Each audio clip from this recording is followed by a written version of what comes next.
Good afternoon, Ngozi Talk Shows family. It's Namsa here at Ngozi Talk Shows. Find your own voice, lead from within. Today I am with Shireen Groove, Love Groove, and Amanda Marie. How are you, ladies? Fine, thank you. How are you? I'm very well, thank you. So our topic today is why women are unappreciated and devalued in the society. So in this video, we are going to discuss why women are unappreciated and devalued in the society. We are going to look at the reasons why this is the case and discuss some solutions that we think could help any woman out there. We think that this video is important because it raises awareness about the issues, and it helps to start a conversation about the way society views, and we hope that you will leave this video with a better understanding of why women faces such discrimination and desire to do something about it. And to do something about it, you have to understand the power of being a woman and how important you are as a woman. A woman gives life. She's an inventor. And so let's get into the conversation. Shireen, what do you think about the topic? Hi, one again. Yes, it's this topic is really a topic that really comes to my heart, because I think, like most women, we've all felt disenfranchised in some way. And I think that there are very few women that have been, maybe more later now with more awareness, but certainly from my era and probably the era just, I'm probably about a grandmother now. So the era before, we wouldn't have known necessarily what is really going on underneath. And so although we would do the best that we could, what happens is we still give messages from social understanding that then creates imprints for our children, and how those children then pass that on as a legacy. So for me, one of the things, I suppose, one of the earliest experiences that I really experienced the idea that girls and boys were treated separately or differently was when my parents used to always favor my brother in some ways. You know, they would use the saying, boys will be boys, right? And boys will be boys means that boys can get away with a lot of things. It becomes socially accepted in some ways. And I kind of learned that there were different rules for girls than there were for men, right? And I also then kind of put down that in actual fact, if there were different rules for men and there were women, were these rules really favorable for me? Or were they only favoring one part of the population? And I guess that was where I started to looking at this real discrepancy. And I know that as a child and siblings, we have natural jealousies that come up, and that's fair enough. But it's what is sitting above this, or below this, that is really the devaluing of women, and where women have to know their place, have to know who they, what they can and cannot do, what expectations are created for women and for men, right? I'm busy writing an article right now about how the mother wound affects men, not just women, because we talk about that. But it is to do with the fact of the wounded mother, a mother that has not been allowed to fully embrace her full power and doesn't even really understand what having your full power means. So for me, this really shows up in a lot of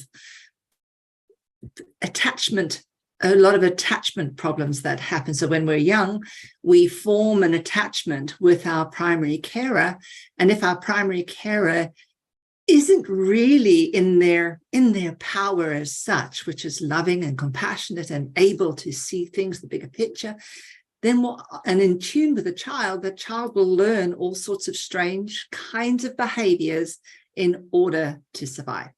And that's the primal wound, or the mother wound that comes with that.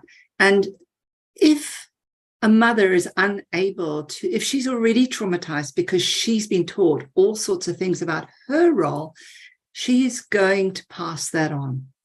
And I think this is where a lot of our situations are in the world, where we have the expectation of someone who's never, ever felt disenfranchised, which is one half of the world's population, and the other that have grown up feeling disenfranchised, grown up feeling that they're second class, or feeling that they're unworthy, or they don't have a right. And we only know that women only got a right here into 1922. So before that, they didn't have rights. So yeah, this kind of makes sense of that constant undermining of women really makes women suffer. You know, it means that you start to grow up in this learned helpless state until you learn otherwise. And yeah, so that's where I'm coming from right now. And I know that Amanda probably has some really interesting things to talk about that, and maybe even have your own experiences of being disenfranchised in some way. Yeah, I think my biggest one for feeling disenfranchised was when I was staying at home with my daughter for the year. In Canada, you get 1 year maternity leave, or you can do paternity leave too if you want. But it could have been 2, being in a very toxic marriage, but that was one of the times that I felt the most disenfranchised, because we literally went on holidays and he was like, "What money did you bring?" And I'm like, "I'm not working. We had a baby. Like, where's the money supposed to come from?" But that too, he'd come home and be like, "Well, what did you get done today?" And I'm like, I'm working on finishing my master's and taking care of the child. That is it. She is little, right? And so and then not being able to even go to the grocery store by yourself, or be able to go get a haircut, or to be able to go get a massage, because you're spending all your time taking care of the child, and then not realizing that your entire life has been like completely shifted, and not being appreciated for taking on that complete shift. I don't think that people who don't go on maternity leave really understand how much of that life that you had before is completely gone, because something as simple as going to wash your car, can't go wash your car, because my daughter would scream her head off the entire time while I was trying to wash my car. And so I just didn't wash my car for like the outside of it anyways. I didn't wash my car for months because I couldn't stand trying to spray it and her screaming in the car seat. And so sometimes I think we forget, especially when children are little, how much time and energy they take. And how that completely shifts my previous role, because I was a teacher. I still am a teacher, and I was in the middle of doing my master's at the time, and how all of that had to just get pushed to the side and focus on her and being a mom. But then it was like I wasn't contributing to the family, and it was very. I know that happens in some relationships, not all, because my experience was very, very toxic. And that's why I got divorced when she was 2. But I think sometimes too, when you're not doing something that brings in money, it can very much be viewed as devalued. And often when a child is born, it's the woman that chooses to stay home and take care of the child. And then it's like, that value that they're bringing to society seems in some ways to be gone because they're not bringing in money into the household. And that's a really, really messed up view of the value that actually raising a family has. And I think raising children is a lot harder. I've said this millions of times, is that going to work was easier than staying home. When I went back to work after my daughter was a year, it was easier than staying home, because I could stop at the grocery store on my way home before I picked her up, and going to the grocery store without her especially when she was like an infant, was a lot easier than going with her. And I could stop at the car wash on the way home before I picked her up so that I could stop and get a haircut. Like all of these things that I was completely couldn't do until I went back to work because I had no help, right? And so that's something that I think we forget about. And I just saw this meme yesterday, which kind of really tied in with this. And it was a picture of like this really messy house. And this, it says the husband came home to this, like the front door was wide open. There's stuff all over the yard. The kids are all over the yard. They've got dirty faces. There's food everywhere. Walks into his house. The lamp's tipped over. There's food everywhere again. There's clothes everywhere and toys everywhere. Walks up the stairs, same thing, just like a mess everywhere. And he goes into the bedroom and his wife's in the bed reading. And he's like, "What are you doing?" And he's like, and she's like, "What happened here?" And she goes, "You know, when you ask me, what do I do every day?" in a condescending voice, well, I didn't do it today. And I just sat here and read my book. And so it just like proved all of the things that like she's constantly doing all day long. And then has this condescending, what you do all day when dinner's not ready on the table the instant you walk in the door. And it's like, well, actually, you can't physically see all of the things that I've done unless I just choose to not do them. And I think that's really was a good analogy of actually what does happen, because I know for me, even my daughter's 12 now, and when I work, when there's, because I'm a teacher, I'm off for the summer, but there's some days where it's PD days, and she stays home with one of her friends. One of her friends also has a mom who's a teacher, and so when there's PD days, the two of them hang out together. Well, my house looks like a bomb went off in it every single time that I'm not home on a PD day. When I'm home and they're just playing, my house doesn't look like that. But they, even when they say they've cleaned up, it's not cleaned up. Like there's sticky counters, even though you can tell they wiped the counters. Like there's just not that same level of continuously like just checking on them and picking up after them. And I know even for me, just to come in after a day of not being home, the house looks completely different than a day that I am home with them all day. And that's really like an eye-opener when people are like, "What'd you do all day?" Well, I picked up after kids and made sure the house didn't completely fall apart. And that brings value in itself, right? Because if you come home to a complete mess every day, it's really hard to self-regulate. And I talk to my daughter about that all the time, because I'm very OCD with where things go in the house. And she's like, why do things always need to be put back? And I said, because when it's not, my anxieties goes like this, and I need you to be able to put things back, or at least have it somewhat tidy that we can clean up quickly in like 15 minutes, rather than having just like a mess across the whole house. Because if I walk into something like that, it starts giving me anxiety. Like anytime you see that hoarders show or something, I'm like, I don't know how people live like that. It's like my worst nightmare. But I think that's part of that underappreciated piece, is we don't understand how much gets done until we just stop doing it. Mm. I love that what Sharina was saying, boys will be boys, like your parents used to say, boys will be boys, and they favor the boys. Most parents, they do that. And my pastor always, when he prays, he always say, you need to get deliverance. Those who the parents got disappointed when you were born, and they thought you were going to be a boy, and then when the girl is born and they get disappointed, he always say you need deliverance from that, because that means it's a rejection. Your parents rejected you when you were born.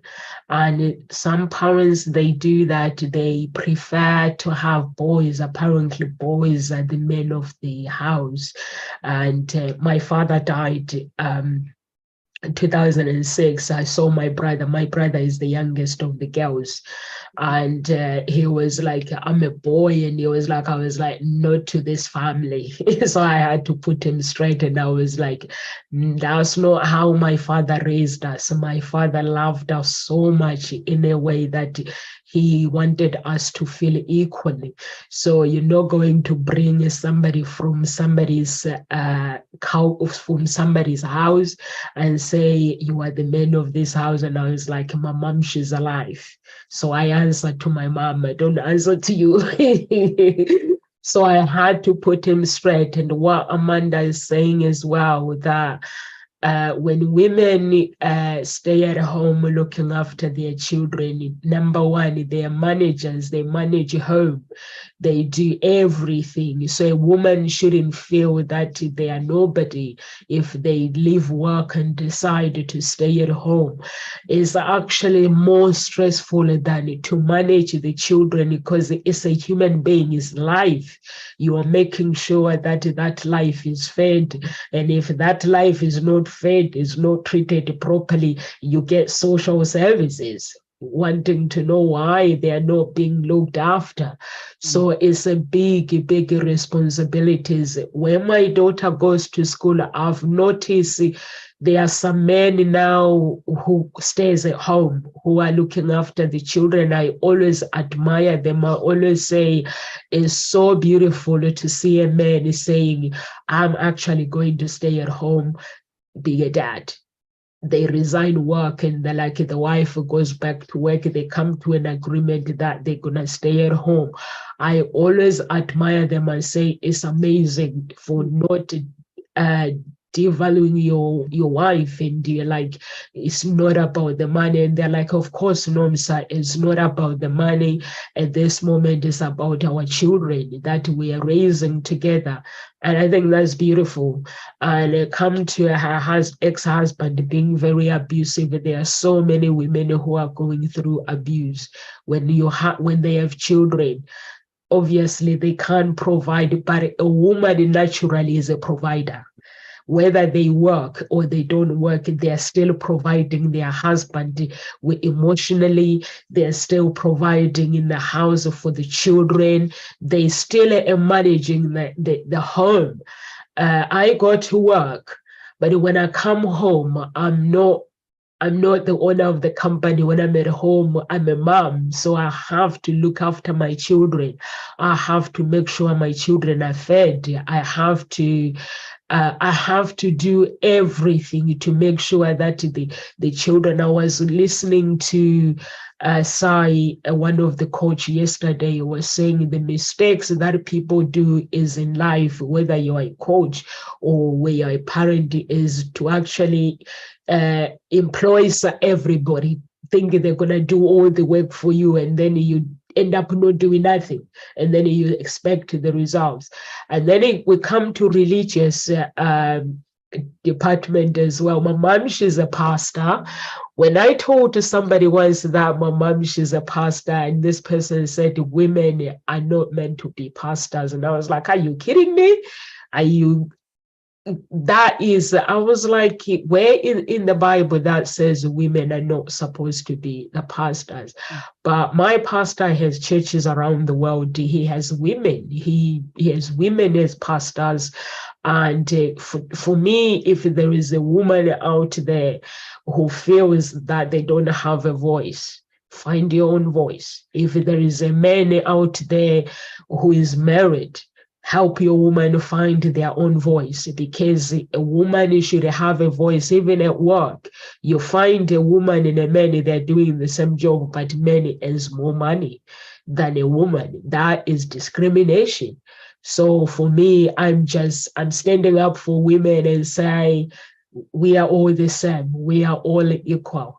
We just need to have that courage to understand our roles here. We are helpers. A woman is a helper. And if you look at it in the Bible, God says every successful woman every successful man has a good woman behind him. It's either is their mother or have raised them well, or is either they have a mentor, which is their sister, or they have a coach, or they have a good wife. They're successful because they have a good wife. We are helpers. So if anyone is watching who thought less of them, so they need to think twice and start reclaiming their identity. Over to you, Shireen. And hi, everyone, LinkedIn, Facebook. I know you guys are saying hi. We're not ignoring you. We love you so much. You can get involved into the conversation. Tell us what you think, why women are being devalued in our society. Yeah, I love what you ended there, which is absolutely about reclaiming our identity, right? Yes. That is so key. And I think we need to also, when we start thinking about reclaiming our identity, we really have to begin to go back way back, beyond when the Bible was first formed. I know that old civilizations, or we kind of started to think of our civilization starting 6,000 years ago, but actually civilization was way before that. And we need to look at where our story began, right? Her story, not the history. We only have learned, even the Bible is a history. It's not a her story. Nowhere in the Bible is there truly a her story. Mary Magdalene was probably the closest which came when Jesus wanted her as part of things, and there was jealousy that was there. So her story was taken out of the Bible when in the 3rd century. So that's already a kind of thing as her story got kind of taken away. And there was, if we look at how women were the landowners before men, right? The women were tilling the land. The men were the hunters. Women were tilling the land. They owned the land. Everything came through the matriarchal line. Women were powerful, right? They knew how to navigate. They knew how to do all these things. And we can look back and we can see these things. And then and at that time, we were really paying more homage or more of an idea to this equal kind of partnerships, right? Everyone had roles, which we all kind of developed, but no role was more important. But what happened was that through time, we started to have wars coming, and actually we started to think and put the blade, right? The blade of the sword became the emblem. And in actual fact, when you start looking, we talk in the Old Testament, thank God Jesus arrived, because the Old Testament was really a very jealous, cruel God, right? The way they portrayed God was not very kind. And in actual fact, a lot of it had to be shifted when Jesus arrived, because Jesus was more in the sense of knowing about compassion, more about the ability to see someone for who they really are, the essence of God, or the goddess, whatever we believe. But I think what's really important is to see that before this happened, there was this other kind of unity, this other kind of community. And what happened was when we started the war, or having a warring God at that time, there was a split. There was a split as culture came, and people stayed in one place. And what happened was there was kind of a situation where all of a sudden women were separated, and there was a systematic devaluing of women. And we can read back in the ancient Greek things where even Athena said, no child is part of the mother. In fact, it's actually the man, not the woman. She's just the bearer, the carrier. She has nothing to do with the child. Can you see how a systematic thing that happened in law, it became law, how there was this absolute right to make women property. And that's where we lost our power. And we were then taken away and separated. So our communities weren't our power anymore. And a lot of the time now, women are not standing up enough for women, right? We don't see a woman struggling and saying, hey, I'll look after your kids for you. I'll sit here, I'll watch them with you, but you take care and do this. We don't necessarily take care of our women naturally. And that's a real problem, because we're not showing what it really is to be powerful. And I think that this is, for us to really regain, we have to reclaim who we were. right?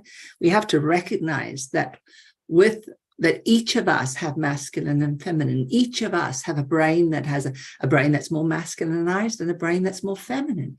All of us have that. And depending on how we're brought up, we will lean one way or another. But if we use it in a way that allows us to celebrate both parts of ourselves, then we will know when to use that and when to use the other. And we won't see, going and looking after kids and things like that. We won't see that as devaluing, because I think a lot of mothers, even though they have children and they stay at home, they also see it as a devaluing, right? And bounce back syndrome is one of the key things that happen where a mother starts to kind of see all sorts of things. She wants to get back to work, and then they subscribe of what she's got to look like, what she's got to be like, all of these kinds of things, and loss of body shape. And all of these things really put incredible pressure on mothers.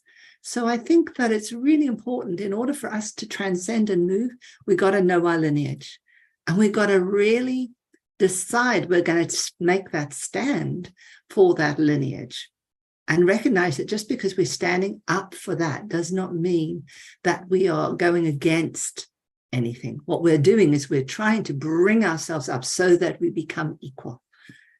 Because through all of history, it's shown that when women are very much together with men, there is never, as you said, Namsa, women are carers, we are helpers, If you have children, you have a lot of maternal investment. So we will always be that part that will look to see that other is okay.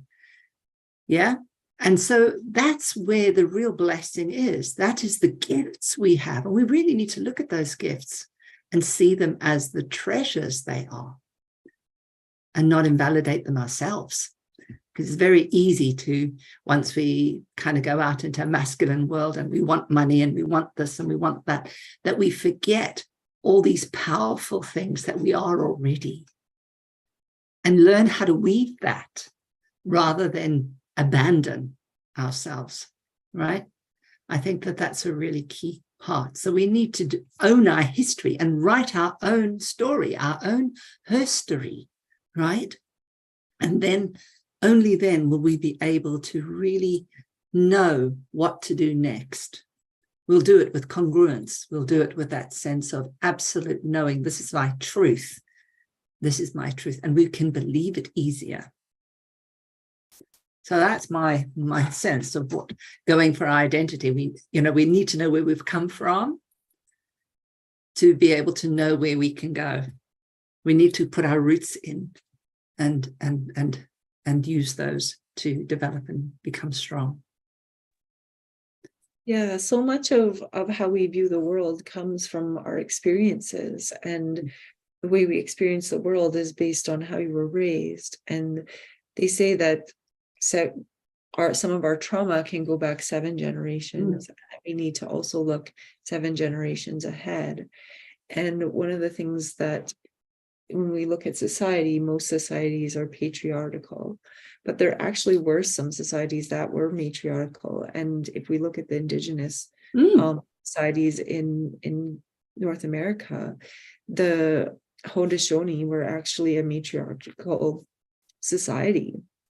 And it's only now that in Canada, I don't know about the US or in Europe, but we're actually starting to research these a little bit more and research how these societies functioned and how the clan mother was actually so important. And yet that part of history, when colonization happened, was essentially like wiped out.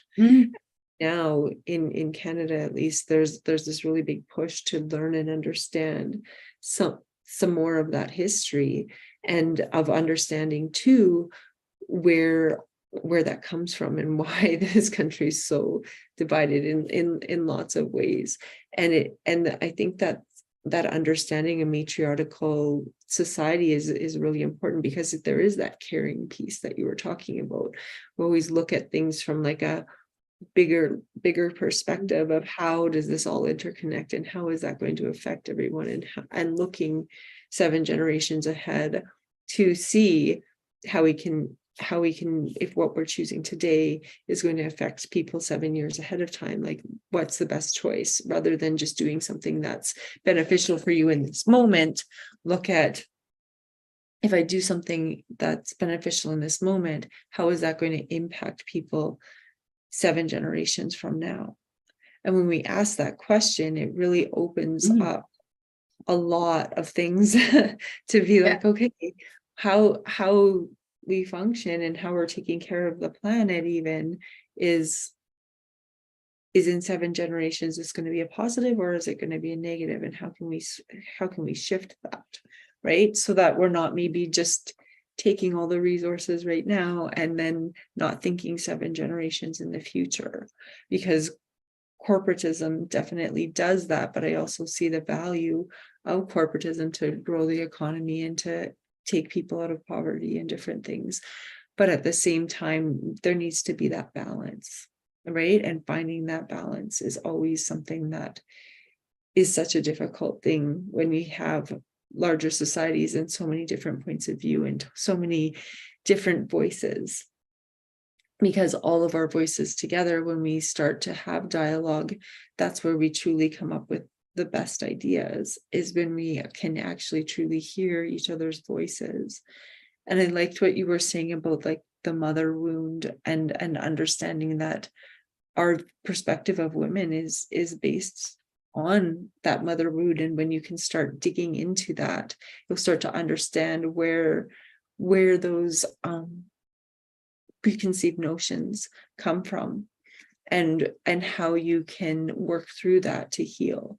Because I think all of us have a mother wound that we are trying to heal from. And I know even for my daughter, I'm like, there's times where I'm not the best parent and I'm struggling to be, and it's because we have those patterns and we have those things that we're trying to heal from.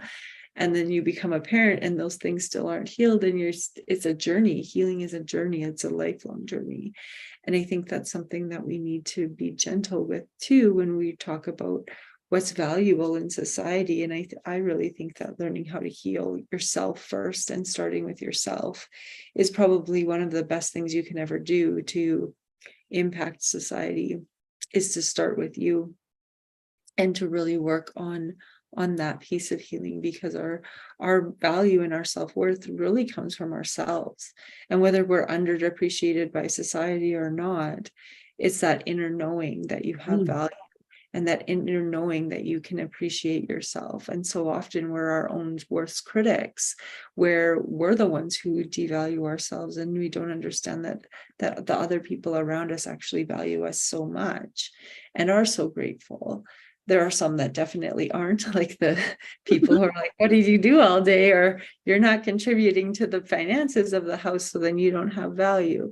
Well, I do have value, and I know that. And I know even for me, because I've been on my own since my daughter was 2, like clearly bring enough value that I can run a household by myself and take care of all of the finances and everything completely by myself. And I think lots of people, when they're in abusive relationships, they don't value themselves and they think that they're stuck because they have no other options. And that's just not true. That you always have options, and you always, if you're in a place where you feel completely underappreciated, part of that probably comes back to you not feeling value in yourself. And if you know your true value, you would never stay in that situation. And I think that's part of our healing and our growing, is recognizing when we feel underappreciated, that's probably an inner knowing that we need to get out of that situation, right? Because our value is our self-worth, and our self-worth is based on how we feel about ourselves, and how we feel about ourselves is how we allow other people to treat us. And it just is this cycle, right? And so when we feel undervalued by society as a whole, let's start with ourselves and see how we can value ourselves, and how we know that we can bring this value to the people around us.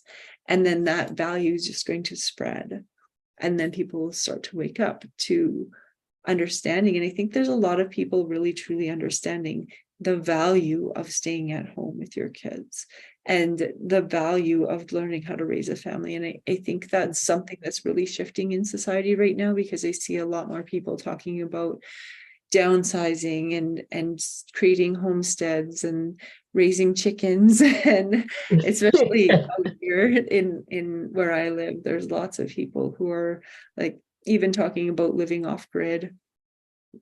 And it's really a shift in society to be like, okay, why are people talking about living off grid? Why are people talking about getting back to the land and raising chickens and living off the land and that connection to the land? And it's because it's been lost and not valued by society. And we're starting to realize that all of this anxiety and depression and stress, a lot of it comes from the pressure we're putting on ourselves to keep up with the Joneses, or to keep up with what society views as valuable. And what we're viewing as valuable is starting to shift, because people are starting to realize that having the white picket fence and the 1.5 children and the job and the car and the fancy vacations isn't necessarily what's fulfilling. And what's fulfilling is really that connection to self and that connection to the planet and that connection to others. I love that, Amanda, when you say how we view the world, it comes from our childhood attachment, because it's very, very important for us to actually teach our children. For me, when I was growing up, I had two fathers in my life, but I'm glad that they've never actually undermined me as a woman. My dad valued myself as a woman. He actually showed me how the world works. He didn't look at me like you're a woman. He was like, we're so close. So he was like teaching me, if I want to survive, I'm gonna have to not look at myself and tell myself that I'm a woman. I'm gonna have to do the work as a man, or whether the work is a man, I'm gonna have to try to do it. If I fail, if I feel like the work is too hard for me, not to do it. And also as a man, he will sit there and tell me his wishes, what he wishes for in life. And my stepdad, I will go, he will teach me the same thing, what he wishes for, why he married my mom, because he would tell me the things that I married your mom because she's a very intelligent woman and she's independent, she works. She doesn't wait for me to give her the money, even though she has kids. My mom had 7 kids. She took time off. When she had kids, she took time off and stayed at home, raised the children. And after the children were older, she went back to work. So he will explain to me that she took time and raised her kids. And then after raising her kids, she went back to work. But that work is not, because my stepdad was very rich. So she wasn't working because she had to, but she had to bring just to be independent as a woman, to do whatever she wanted to do. But he will explain to me that when the opportunities come your way, don't look at yourself and devalue yourself and just say, I'm a woman. But on the other hand, Shireen, you're from Africa. You know how women are being treated in Africa. Women, they go and fetch water. And when they fetch water, what they do is women, they go to school. They graduate. That's what happens in Africa. Graduate, after the graduation, now the parents want to know, when are you getting married? Mm-hmm. So, and then it's marriage. And after marriage, you go back to work, or you find a man that does not want you to go to work. They want to look after you. They want you to stay at home. So you become that woman that goes and fetch water and just look after everybody, making sure that everybody's happy. And you have some cultures where they treat women like normal. You do what you want to do. And I come here in England as well, women, they go to work. Some they stay at home. Some they get abused because women, many things that they are not providing, but they stay at home looking after the kids. So to me, I've always said a woman is a provider. A woman provides for her family either way, whether they work, whether whatever they do. And that's what the attachment that I have for me, that when my father died, one of my neighbors came actually to confront my mom, and she was like, I just had to say this. Is this girl a man or a woman? And my mom was like, what do you mean? And she was like, the things that she does, she behaves like a man. Your husband died, nothing changed. And my mom was like, it's the way their father raised them. He wanted to know. He was like, things, because when my fathers died, I sat there and I was like, why do they have to leave me with the responsibilities? What do I do now? So then I was like, God, I cannot do this on my own, but I need some guidance to actually carry my family through. I need to carry this the way my family have been carried through life. So things can change. I can't do this on my own, but I found that strength to actually making sure that their lives, they carried on as normal. So people got confused in the community. They were like, is she a woman or a man? I was like, why do these people expect? What does a man behave? Does a man have to be the only person that succeed in life? So I got confused, and my mom explained that that's how their father raised them. My older sisters were all girls, and my two brothers are the youngest. So my mom was like, that's who they are. So you don't have, I know there are some women that they feel that they're not enough. When they have kids, they look at their bodies, because then, like I was looking at one of the matchmakers. I'm in the group with the 50 matchmakers on WhatsApp. So every time we need like matching people, we will have to, if we are struggling to match somebody, because sometimes it's hard to find a good match for somebody. So then that's where we reach out to people. So I was looking at this person, how some people describe, like, this man is like looking for supermodel, looking for this. I'm like, do these people actually realize that the body actually changes? It doesn't remain the same. The body of a woman, it doesn't not remain the same. And for me, that's why when I'm matching somebody, if somebody describes the looks, I don't help them, because I'm like, what happens when that look does not align with what's on the inside of a person? What are you going to do with it? Are you just going to dump them? Because that just because somebody is beautiful, it doesn't mean the inside is the same. So if there is a woman out there who is devalued, let the society devalue you. Let a man treat you really bad, or you go to work, you being undermined at work. Like sometimes men, sometimes they offer women sex. Say, if you want promotion, let me sleep with you.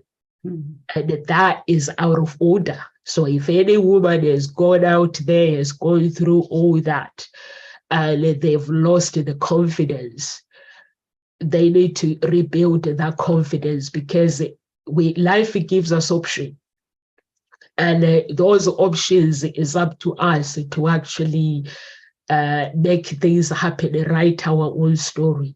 I've gone to Andy Harrington's events. I met women, and they're like, the reason why I was in the corporate work, the reason why I'm here starting my own business is because my boss used to call me in the office and say, if you want promotion, let me have sex with you.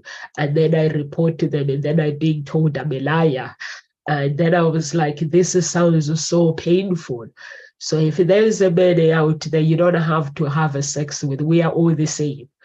And women out there, don't allow anyone to give you options and say, if you want to be promoted. I get promoted because of the hard work that I produce within the company, and not because, like, a man. For me, like, I'm aware with all those things at work. Like Amanda, Amanda knows on WhatsApp, and she really, that I tell people off. Anyone that tells somebody off, treat somebody bad, I tell them off.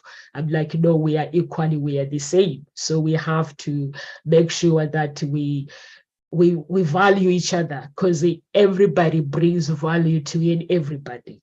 So I wouldn't like today we are here, Amanda is adding value, everybody is adding value, and that's the same. And that person that offers a woman sex for promotion, in exchange for promotion, and that woman is doing the hard work. So women, you should tell them to stick it. Honestly, I just, but the thing is, if you're not confident, even if you're confident, when somebody devalue you, it takes your confidence away. It really, really takes your confidence away, and it destroys you. So never allow anyone actually devalue you as a woman, or even a man. There are men who actually, they allow people to devalue them because they are not confident enough, but they are good at what they do. So as a human being, you know where you stand, write your own story. If you find yourself in this compromising situation, just tell that person that, I know who I am. I am writing my story, and this part of me exchanging sex for promotion is not part of my story. Like Amanda, she preferred to be a single mom because she knew that part of the abusive relationship is not what was agreed from the beginning. Always I have to go back to the beginning. I always say to my clients, my men, I say, if you feel you're not ready to marry a woman, don't tell them stories and say, I'm going to marry you in a 6 months time or years time, because they're going to hold you accountable. Women don't write anything down, men. You tell them, this is what I'm going to marry you on this date. In 2 years time, they will still remember what you said. So I always say, don't say things you cannot commit to it. I say to men, when you meet a woman, they ask you, what is the future for them? Do you want to get married? Like you are financial stable. Tell them you want to get married, but you want to get to know them first. If they are the right woman to marry, to take them to your mom and say, Mommy, this is the woman that I want to marry, go ahead and marry them. But if you see that this woman is not the woman for me to get married to, don't tell them what they want to hear.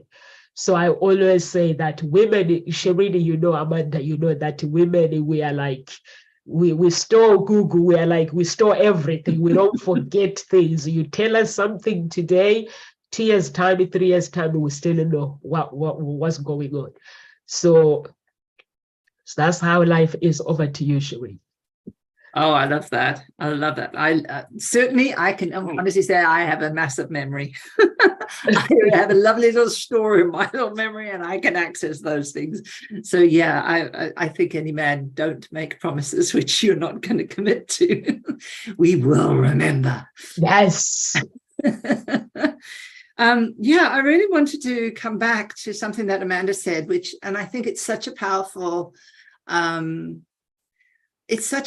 reminder, and maybe something that really will ground us, which is that idea of 7 generations. We're still carrying stuff from 7 generations, but that each moment, what we do, what choices we make in the now, is going to affect 7 generations, right? So it's really about recognizing that you are the grandmother or the great-grandmother or whatever, great-grandmother 7 times removed.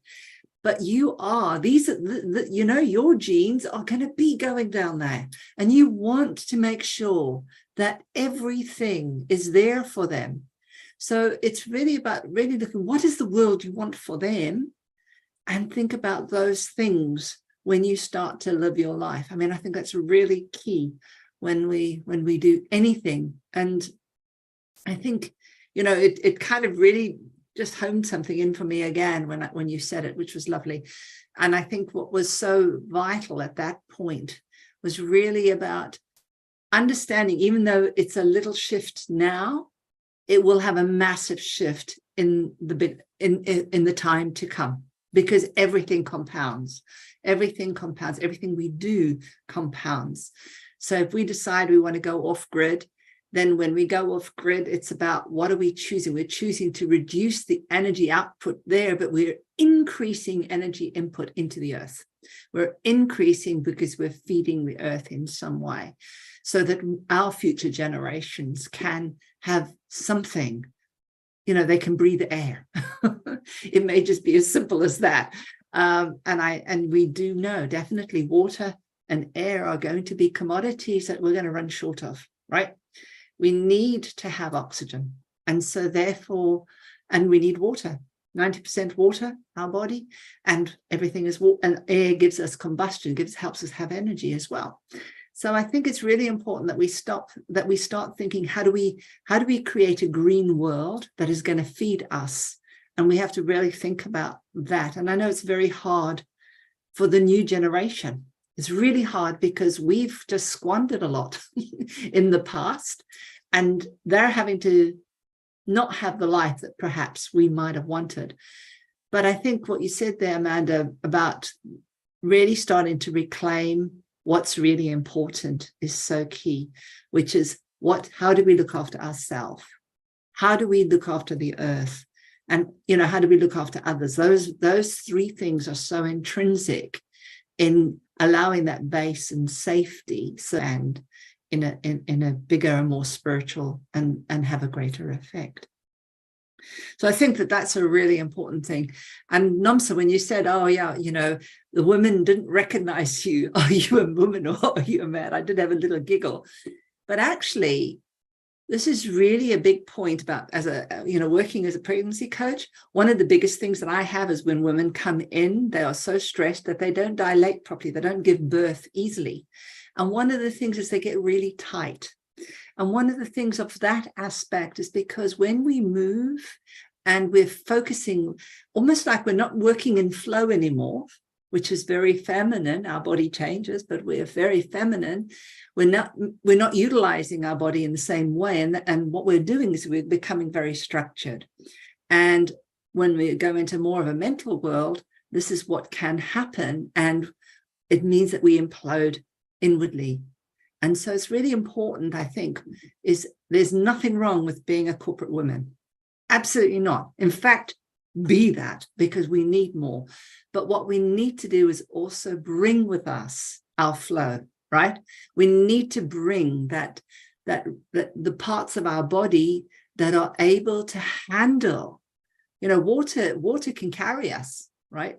Water allows us to create the barriers, or allows us to do whatever it needs. It can override things in ways. So water can be very, very powerful. We need to use our water, our flow, and not so much of the hardness. We can fill ourselves with the flow rather than building the structure that it's forming stronger and stronger structures so that there's no flow for us. So I think that's a really important thing. So maybe that's the question to ask ourselves, how am I approaching this? Am I approaching this where I'm feeling I've got to do this? And do you get a sense that I'm doing this? Or do you get a sense that I'm getting to my goal. There's my goal. I'm going to let myself be pulled towards my goal, right? And a very different kind of energy. One helps your body and one hurts your body. And especially when it comes to pregnancy and infertility. So I think it's a key aspect of recognizing that when we've moved out of our traditional roles, we might jump into something that's not ideally suited for our system. And I think it's so important. What you talked about, the change in the body, is so important. Because when we're doing things like really contact sports and things like that actually make us more testosteronized, when we do have children, our body changes. And that makes it really hard. And so if we've built our self-esteem in the wrong way, instead of just building it on, hey, I'm a powerful woman. And, yes, there may be things that may change. And if they do, I'm okay with that. I can manage that. I can navigate. Maybe I need to do a reassess. That's going to be the important thing, because it's very seldom that actually we can go back to where we were if it's in the very physical realm. So it's important to kind of be aware of those things as well. So if we stay in the flow, we will have enough energy to be able to do all of that. So that for me is really important to pay attention to. I love that stay in the flow. It just makes you like feel relaxed and calm. And I think that's something that we need, right? And society as a whole needs, is just that, like, we're all holding so much stress and tension in our bodies most of the time that we don't really know how to just flow with life and flow with abundance and flow with calm. And when we can embrace that, I think life will really truly change, right? I know, are we at time, Nomza? Almost about 2 right now. Yeah. Okay. Well, I think do you want me to start summing up then? Or do you want to sum up? For me, like, when we look at underappreciating value in society, I think there's so many people, whether you're male or female, that can feel underappreciated in society at some point in time. And some of that could be the life that you were born into, or it could be situational, or it could be with your boss. And I think whenever we're feeling undervalued, we really need to look at what is it that we're accepting, and what is it we can change, and what is it that we are in control of. Because you're only in control, we can only really change what you can control. And when you change how you look at things in that perspective, and you value yourself, then you're going to shift everything. And that's how you change the world around you, is by starting from within. And so if society is not valuing women, then women as a whole need to be like, step into our power and say, no, we are valuable. We do contribute to society, whether it's financial or not. And I know my worth. And I know what I will accept and what I will not accept as treatment. And also really stick with what your values are. And when we really truly know our values, we know what we're going to put up with and what we're not going to put up with. And that comes, and it starts at home. I really truly think that so much of our societal structure and issues starts with at home, and not really truly knowing our worth, and being afraid to stand up and stand in our power of what we truly know is right for ourselves and right for those around us, to say, but also being willing to listen too, because everybody's different, and what fills one person's cup is going to be different for another person. I know my one girlfriend that I've been walking with in the mornings, she's a stay-at-home mom, and she went back to work and became a police officer, and really she loves being at home, and it just really helps her family structure, and she ended up quitting being a police officer and deciding to stay home, still more full-time, even though her daughter's now, I think, in grade 3. But that's the value that she brings to her family, and she had to go out of that and try something different in order to come back to being like, no, this is what's best for my family. And I think realizing sometimes you do need to change things in order to just come back to what you truly know is good for you too, and to try something. If you're not feeling valued in this space, try something different, and then maybe that value, people will recognize your value. Because I know when she was working full-time, her husband really realized, his eyes were opened to how much she was doing around the house. And that was huge. And he actually was one that was like, we don't need the money for you to be working. And I didn't realize how much you did around here and how much I value and appreciate it. And she had to actually go into the workforce in order for that value to be recognized. And I think that's really important, is if you are feeling undervalued, shift something. And then the other people who you're not feeling valued by eyes might be open to that value that you truly bring. Because I think sometimes when we have something all the time, it's not appreciated, right? If you got your coffee brought to you every morning, you can appreciate it every single morning as much as you did the very first day that you got it. It'll just become your everyday, and you're like, oh, whatever, right? But if somebody just stopped making you coffee, or you couldn't get coffee every day, when you finally get a coffee, that might, I don't drink coffee, but I know some people are obsessed with their coffees. When you do get that coffee, you'd be like, oh, I value this so much. It's like the best thing, right? But if you have a cup every day, you're like, oh, whatever, it's just my normal morning routine. It's nothing special. But when you make it special, and you can make it special in that moment by just taking a breath and appreciating what you have. I love that, Amanda and Shireen. For me, I would say just my words of encouragement would be, if you are a woman and you're struggling to appreciate yourself because you feel unappreciated, you can rediscover the divine spark within you, and also self-awareness and self-acceptance. As a woman, you need to accept the person, what could be if you were to change things, because we are not born to be ordinary. We are born to do extraordinary things.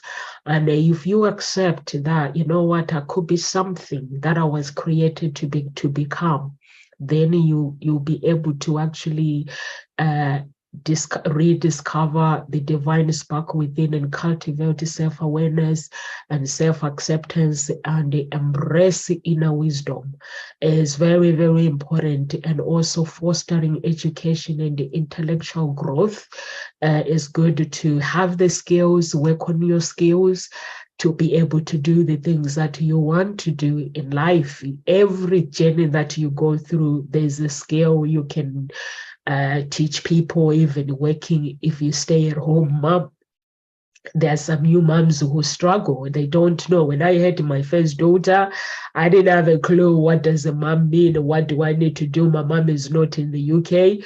So my mother-in-law had to help me. What do I need to do? So if you are a staying home mom, maybe you could find the skills, you could develop your skills to teach new moms.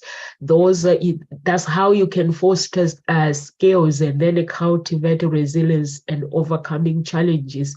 Being a woman, because being a woman, we are being devalued within this society, and some people, that has become their identity. They believe it, and it's become their identity, and they're just following social media. They're not actually doing anything in their lives because they're being devalued and they believe it.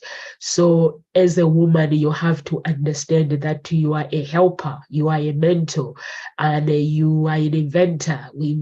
God gave us this womb to carry children in 9 months. So if you say, I'm not enough, but you carry a human being for 9 months.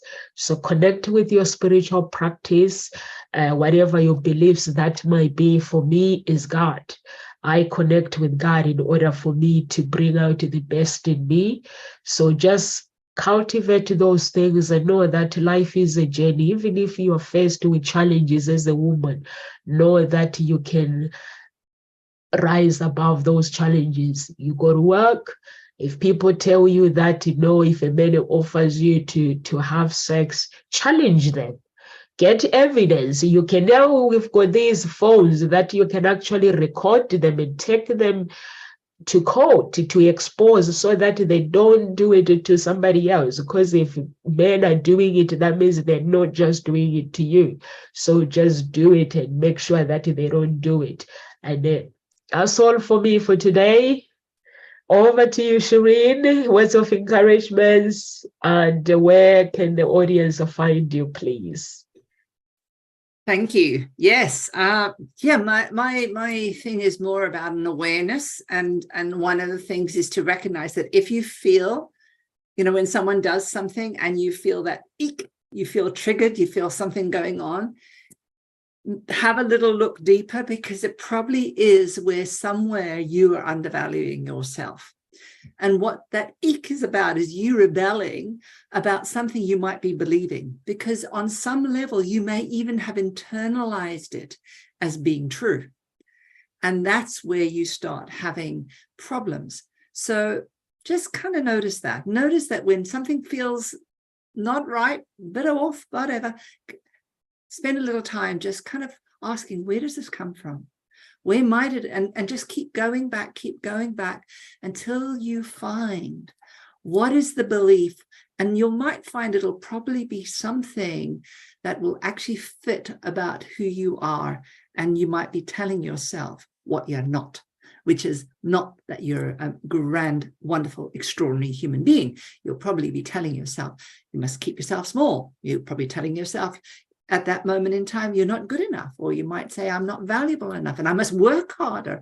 All of these kinds of things to prove that I am good enough, that I am worthy. That is not true.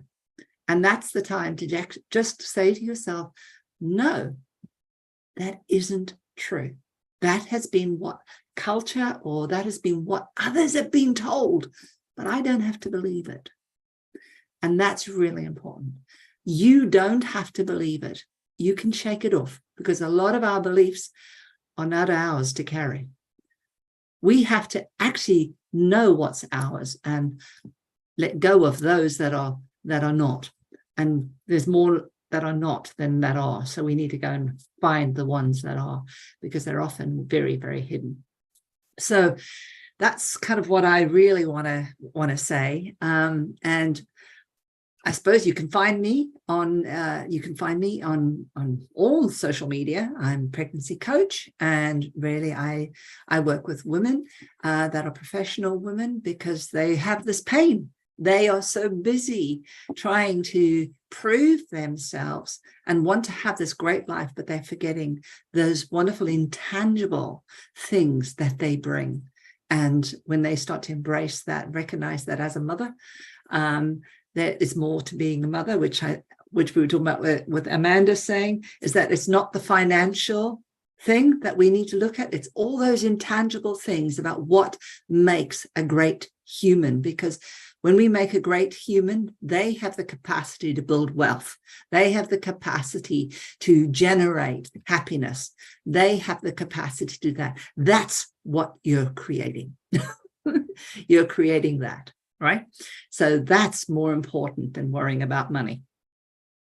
Yeah, the fact that you've created a human in that way.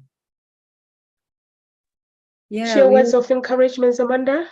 Yeah, we're all creators, right? I love that what you were just saying about being a creator, because I truly believe we are all infinitely creative, and that we bring value to society as humans because of our creativity and our ability to create and think outside the box. And that's something that sets us apart from other animals, is that ability to be creative.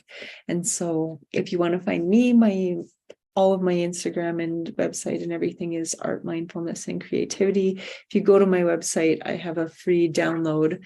It's called The Mindful Art of Creativity, and it has to reduce stress, calm your mind, and release your creative genius, which ties in so perfectly with what Shireen was just saying. So have a wonderful day and really find that value within yourself, because you're worth it.